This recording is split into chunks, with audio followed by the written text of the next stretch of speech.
ભાવનગરમાં ફરી અસામાજિક તત્વોનો આતંક આવ્યો સામે। શહેરના કરચલીયાપરા વિસ્તારમાં ગુંડા તત્વોનો નિર્દોષ યુવક પર હુમલો। અન્યના ઝઘડામાં વચ્ચે શૈલેષ ચૌહાણ નામના યુવક પર છરી વડે કરાયો જીવલેણ હુમલો। હુમલાખોરોએ યુવકના ઘર પર પણ કર્યો પથ્થરમારો।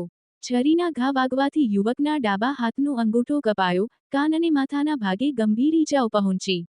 ઈજાગ્રસ્ત યુવકને તાત્કાલિક સારવાર અર્થે સિવિલ હોસ્પિટલ ખસેડાયો છે। બનાવના પગલે સી ડિવિઝન પોલીસ દ્વારા ફરિયાદ નોંધવાની કામગીરી હાથ કરવામાં આવી। અજય બુદેલિયા, ન્યૂઝ 14 ભાવનગર। શૈલેષ ધીરુભાઈ ચૌહાણ, કચલિયાપરા। કાંઈ નહીં, હું ચા પીતો હતો ચાની દુકાને। એ લોકો માથાકૂટ કરતા હતા। પછી સીધો મને જોઈ ગયા તો આવ્યા, મને ગાળો દેવા મળ્યા। મેં કીધું ભાઈ શું છે ભાઈ? ભાઈ તો કે તારે શું છે એમ કરી મા બેટા હું ગાળો દીધી એટલે સીધો મેં કીધું ભાઈ ગાળો ન દેતો। પછી સીધો ઘા કર્યો એટલે પછી ઘરે ગયો હું। એ લોકો બધા ઘરે આવ્યા, બધા હથિયાર લઈ લઈ, ધારિયા લઈ લઈ અને સીધા ઘા કરવા મળ્યા। હું એકલો જ હતો। નયન હરેશભાઈ બારૈયા ને એની યાર એક બીજો ભાઈબંધ હતો, એનું નામ નથી આવડતું। 2 જણા હતા, ટોટલ 7-8 જણા હતા, પણ નામ નતા આવડતા। આ મેન માણસ 2 થયા।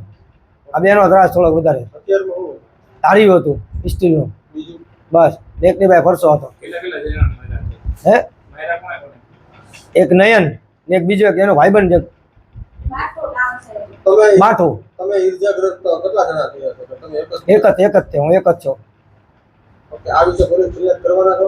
હા।